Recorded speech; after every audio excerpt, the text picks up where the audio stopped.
You know, every spray gun, for the most part, is the same. Now let's look at that. This is a gun from Harbor Freight. I think it's about 20 bucks without the regulator on it. It's the regulator. This is a Wood River gun from Woodcraft. It's about 30 bucks. Now what's the difference in them? Basically, if you look at these guns, there's not a whole lot. The difference is in how well they're machined, simply put. Does the Harbor Freight gun work? Yeah, it does. I just plug this one in, and when I'm hitting the trigger on it, it's air going through it all the time. It's not shutting off the air. It should be. I'll explain in a minute. But then I've got 2 or 3 back here that perform beautifully. So again, it's kind of one of those things when you get into, this is called a gravity-fed HVLP. Let me explain that a little bit. Way back in the auto body days, I think I bought one of the first ones of these came out, and it was about 600 bucks. Somebody figured out that if you put the fluid on top, going in, that you didn't have to use a lot of pressure. Now to understand that, what they did, the early guns, you had, these were bottoms, of course, bottom cup, and you would you had to put a tremendous amount of air through the gun, and it created a suction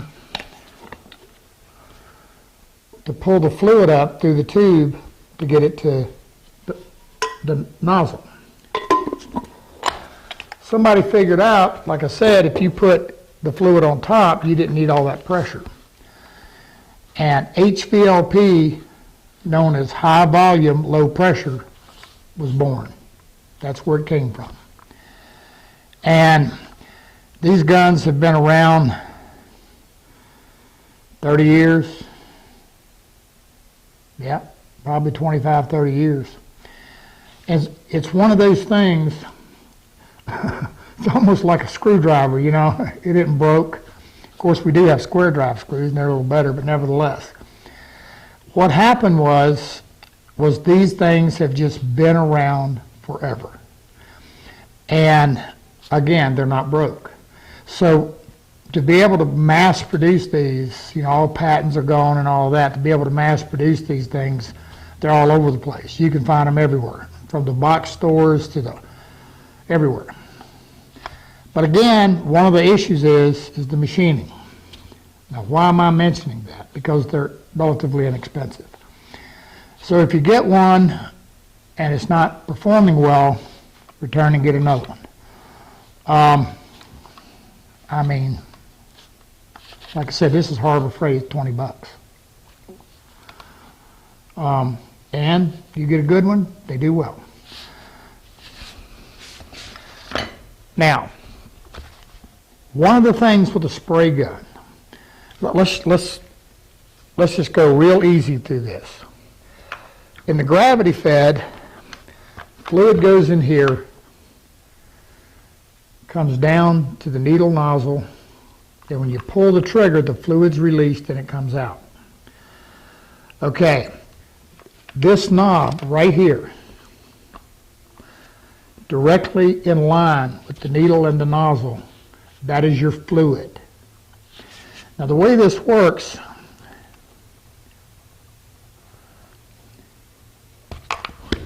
oops, you have your fluid needle.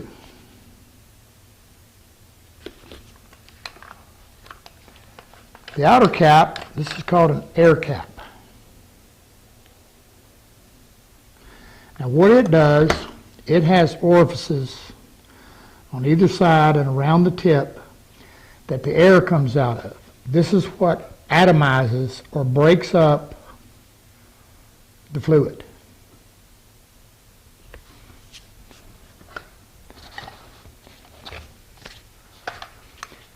This is the fluid nozzle.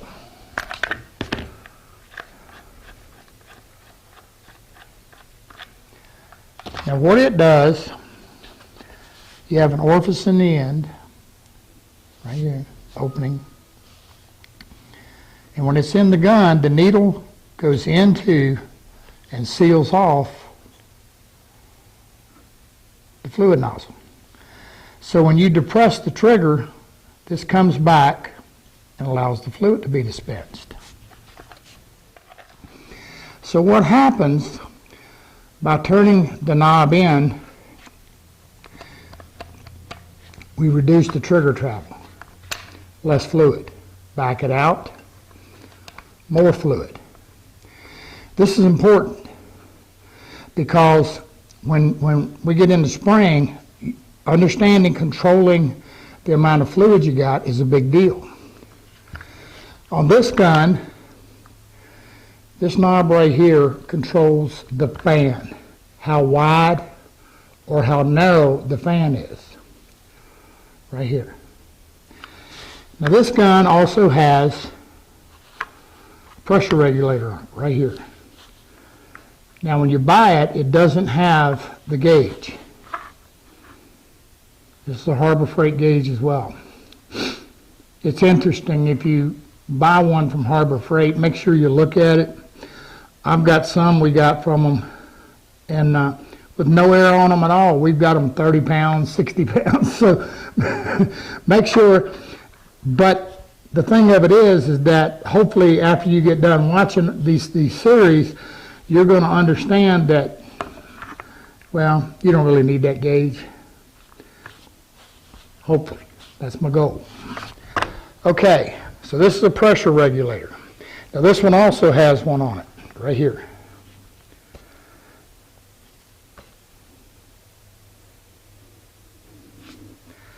Now, this is an Apollo 7500 series. They call this gun the Atomizer.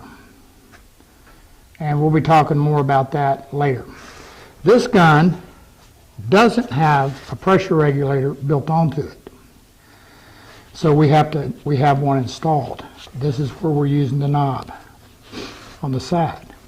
But again, we have the fluid is right directly behind the trigger.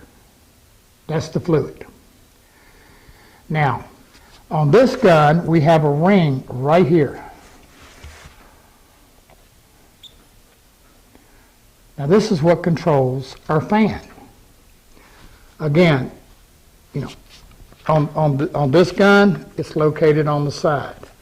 On this gun, it's located right behind the fluid nozzle, the air cap. But they all have the same general characteristics. Now this is an Erlex. The Erlex does not have a fan adjustment, but it does have a fluid nozzle. The Erlex, what it does is it has different settings. By depressing and turning the air cap, we can change the fan direction from vertical, horizontal to round. And when we get into spraying, we'll see that. Now, this is the Apollo 7000. And again, fluid adjustment right behind the trigger, always.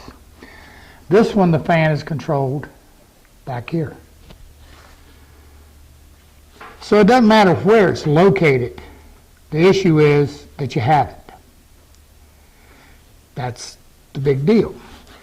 Now, what you're going to see, if you look at these two Apollos and you look at this Erlex, you're going to notice a hose on here. Now, what is that hose all about? Well, when we got a bottom cup, we've got to get the fluid up to the nozzle. And one of the issues we had with the old cups, which were called a siphon gun, that we had to use all that pressure through it to create the suction to pull the fluid. The issue was we got a tremendous amount of overspray. And I mean, it would just fill a booth. Now, that said, one of the other things back then, pretty much all your finishes were a solvent base, whether it be a lacquer, shellac, and all your stains and whatever were oil base. So it was all solvent. And one of the things with the solvent is we can thin it to fit the gun. The problem with waterborne finishes, not the case. We have to fit the gun to the material. And we'll, again, more on that. So what they did was they tapped into the air side of this, ran a hose to the cup. This pressurizes the cup in order to push the fluid up. Now with the gravity fed, didn't need to do that because the fluid's sitting on top, pushing right down on top. Now the difference with the Erlex and these Apollos is two things. Number one, it's the amount of pressure that they're able to put in a cup. In the case of the Erlex, they put enough pressure in there to push the fluid. In the case of the Apollos, they actually pressurize the fluid, meaning you've got more pressure in that cup. Now, where does that come into play? If you have ever watered your lawn or washed a car, and you've got a water hose, and you've got good pressure, and you put your thumb over the end of it, you can spray a lot of water a long way, and you can break it up better. If you have low pressure, not the case. You can get a spray, but you can't get as much water. Now, am I telling you this Erlex don't work? No, I'm not. We'll show you how to deal with that. But having that gun pressurized makes a big difference. The price in these guns, far different. Now, that said, the next thing we need to talk about is we have what's called a bleeder and non-bleeder. What does that mean? What you have with the Erlex is when you depress the trigger, you're going to get fluid. There's air constantly coming out of the nozzle, of the air cap rather, constant. On the Apollos, when you release the trigger, the air and the fluid stops. The same with the gravity fed. Remember I just told you this one is now a bleeder. For whatever reason, there's something in here not right, because when I let go of the trigger, the air isn't shutting off. But it should be. Now, does that affect the quality of the spray? No, it doesn't. The only issue I find it creates is that, you're constantly blowing air, and sometimes that's not a good thing because you're always blowing, and if there's dust or anything, you're blowing it all the time. But the other thing, but in the world of HVLP, all three of these guns are turbine driven, meaning they require a turbine. Now, this gun, the 7500, you'll notice we have an air fitting on the end. This gun can be used in either compressed air or with the turbine. You also notice that we have a fitting here on top. I can also convert this gun to gravity fed. The difference is when you start looking at price. In order with a turbine gun, a turbine constantly is pushing air. There's no compressed air to it. Compressed air is stored. In the case of the turbines, it's constantly pushing air. So when you let off that trigger and you stop that airflow, you create a back pressure into the turbine. You have to compensate for that. You have to engineer into that a means of handling that back pressure or you tear up the turbine. If you got a bleeder and you don't have to deal with that, then there's two things. One, you don't have to have the engineering and everything in the turbine for the back pressure, and the second thing is you don't have to put all the engineering and effort into the release valves for the air. So you can sell a cheaper unit. But do they work? Yes, they do. And we'll look at that. Do they work as well as these? No, they don't. Do these gravity feds work as well as these? Not these two particular guns, but they work quite well. Now, one of the things that we also will have to look at, which is very important, is when the needle nozzle, they come in various sizes. They're going to range from a 1.0 up to a 2.5, small to large. The difference is, again, how much fluid it's allowing to come out. Now, in the early days of waterborne finishes, the theory and the thought was that we need a bigger orifice. So they're telling everybody out here, oh, you got to have a 2.0 and all of this, and people are trying to spray water-based, and they're just going nuts because they can't get it to spray, they can't get it to atomize, they can't get it to lay out. Well, the whole reason for it was that, again, back to that water hose. If you put your finger tight over it, you can get that fine spray, but if you back your finger up on it, you're just getting a glob of water. So we're the guys that come out there and say, whoa, wait a minute. No, you got this wrong. I don't care who you got it wrong. What you got to do is you got to take that fluid and you got to push it through a smaller orifice. So that's the reason with the Apollos, and I'm not doing a commercial for Apollo, don't misunderstand me. I mean, I've shot Fuji, I've shot them all, I think, and they're excellent. But these are just things you want to look for. With the Apollo, where they're pressurizing that cup, they're giving me that pressure behind that fluid, so I can use a smaller needle nozzle. Smaller the needle nozzle, the better I can break the fluid up. The reason that's important is breaking a fluid up.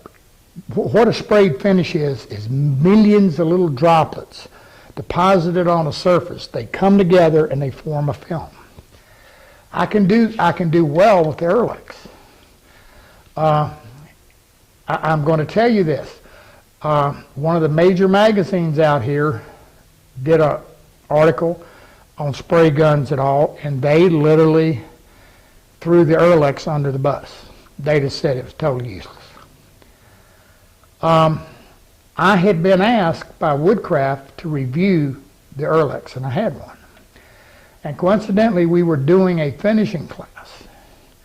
And we came walking out of this back here from spraying, and one of the guys went and brought that article in.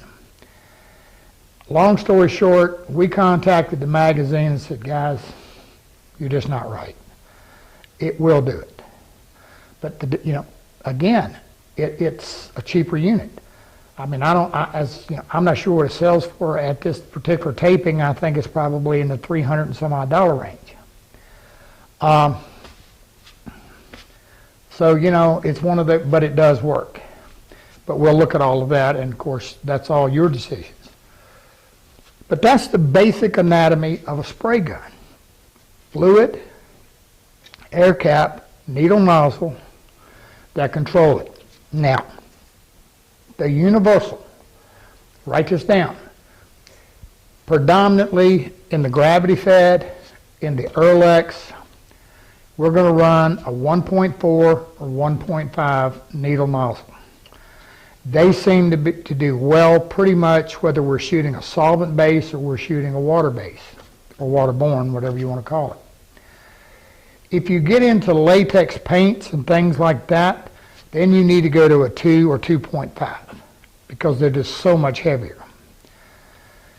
In the Apollos, we're able to run a 1.3. So we're using a smaller needle nozzle. And that's, again, because the cup is being pressurized more. And does it make a difference in the atomization? Yes, it does. And we'll see that. I'm going to mention one other thing. With the Harbor Freight, and again, not doing a commercial for Harbor Freight, you can buy these disposable cups.